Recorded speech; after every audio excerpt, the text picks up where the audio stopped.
We chase it, don't we? The glittering illusion of more. More money, more possessions, more status.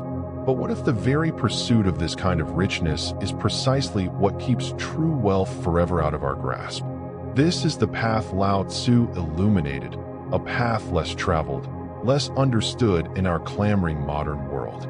A path that reveals why, in our relentless quest to accumulate, we might be ensuring we never truly become rich at all.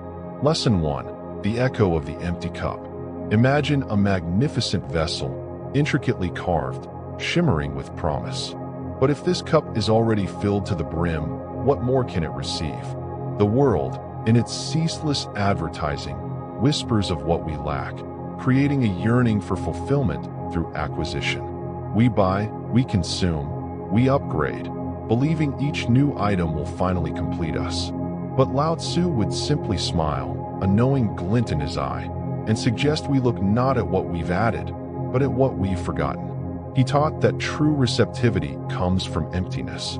If your mind is perpetually cluttered with desires, your heart with anxieties about what you don't possess, how can the quiet gifts of life find a space to settle? Our cup is full, not with contentment, but with the clamor of unfulfilled wishes, leaving no room for the subtle, profound riches that flow freely around us.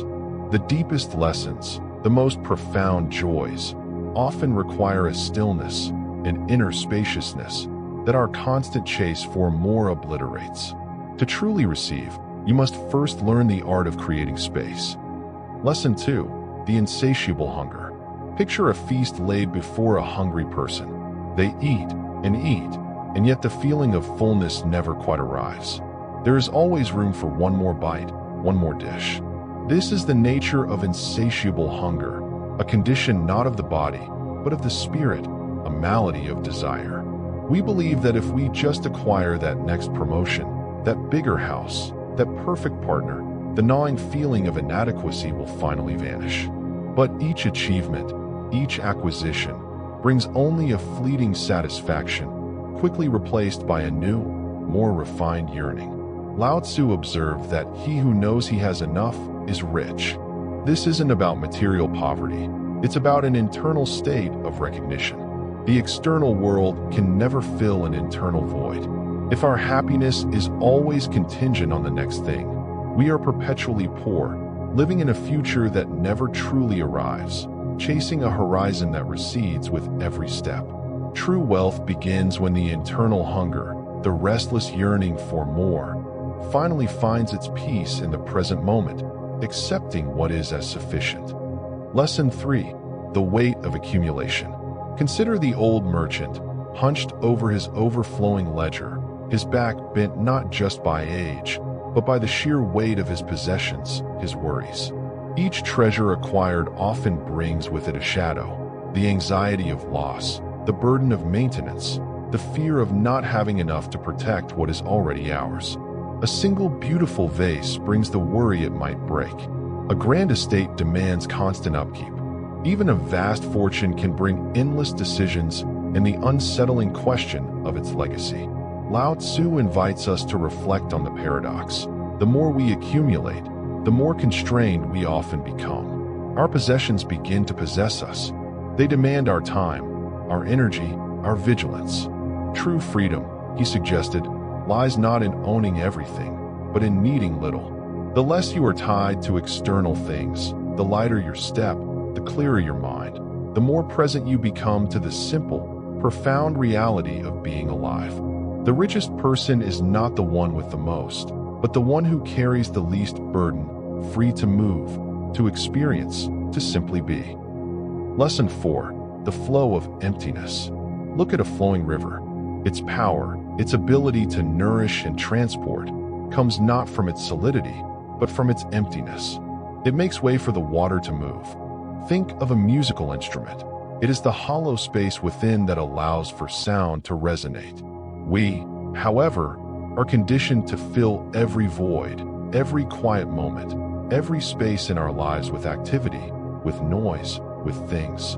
But true creativity, genuine insight, and profound connection often emerge from moments of stillness, from the emptiness we resist.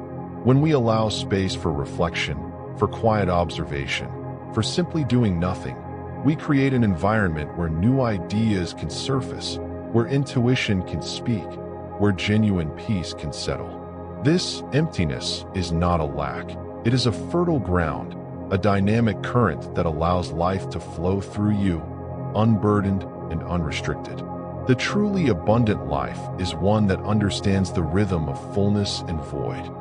Lesson 5. The illusion of control.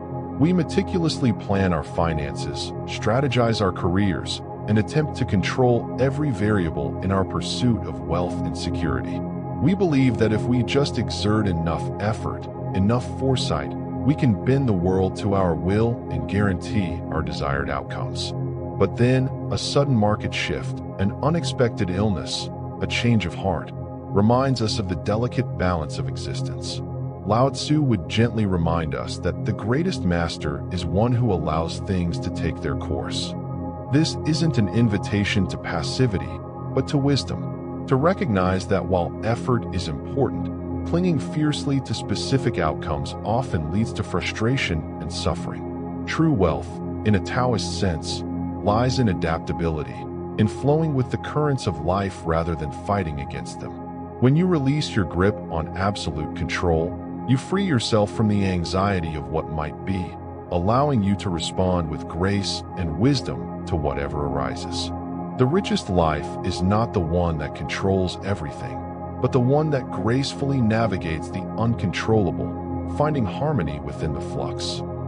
Lesson 6. The unseen abundance. We often define richness by what we can count, measure, and display: bank balances, square footage, brand names. But what of the things that cannot be quantified? The warmth of a genuine friendship, the simple joy of a sunrise, the feeling of health in a vibrant body, the quiet satisfaction of a meaningful contribution. These are the true currencies of a rich life. Yet in our pursuit of visible wealth, we often overlook or even sacrifice these profound, unseen abundances. Lao Tzu gently steers our gaze away from the obvious. He says, knowing others is intelligence. Knowing yourself is true wisdom. The deepest form of richness resides within, in our character, our relationships, our inner peace, our capacity for joy.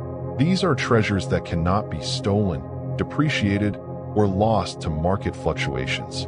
They are the bedrock of a truly fulfilling existence, often discovered only when we cease our outward scramble and begin to cultivate our inner garden.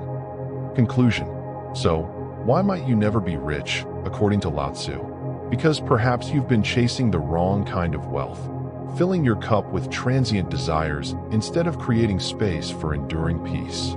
Because you've mistaken accumulation for abundance and control for freedom. The ancient sage doesn't condemn material success, but he invites us to question its true cost and its true value. He asks us to look inward, to cultivate contentment, to embrace simplicity, and to recognize the boundless, unseen riches that are already ours, if only we would cease our restless pursuit and simply allow them to be. The profound richness of life isn't found in what we acquire, but in what we cultivate within, and in our capacity to experience the wonder of each passing moment. It is in knowing that enough is not just a quantity, but a profound state of being. What does true richness mean to you beyond the material? And which of Lao Tzu's insights resonates most deeply with your own journey toward a more abundant life?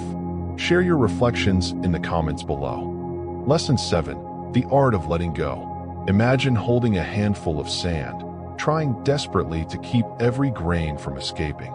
The tighter your grip, the more it slips through your fingers. This is often our relationship with possessions, with desires, with life itself. We cling, we grasp, we fear loss, and in doing so, we often create the very suffering we seek to avoid. Lao Tzu, with his profound simplicity, points to a different way. When you are content to be simply yourself and don't compare or compete, everyone will respect you. The ultimate richness, perhaps, is the freedom that comes from knowing when to release our grip, to let go of the relentless need for more, to let go of comparison, to let go of the ego's endless demands. This isn't about giving up on ambition, but about cultivating a deep sense of peace with what is right now. It is in this liberation from clinging that we discover a boundless wealth, a life unburdened, a spirit unchained, and a heart open to the quiet, profound beauty of simply being alive. This is the paradoxical path to true abundance, where having less can mean experiencing infinitely more. Conclusion. So, why might you never be rich, according to Lao Tzu? Because perhaps you've been chasing the wrong kind of wealth, filling your cup with transient desires instead of creating space for enduring peace. Because you've mistaken accumulation for abundance and control for freedom. The ancient sage doesn't condemn material success, but he invites us to question its true cost and its true value. He asks us to look inward, to cultivate contentment, to embrace simplicity, and to recognize the boundless, unseen riches that are already ours, if only we would cease our restless pursuit and simply allow them to be. The profound richness of life isn't found in what we acquire, but in what we cultivate within, and in our capacity to experience the wonder of each passing moment. It is in knowing that enough is not just a quantity, but a profound state of being. What does true richness mean to you beyond the material? And which of Lao Tzu's insights resonates most deeply with your own journey toward a more abundant life? Share your reflections in the comments below.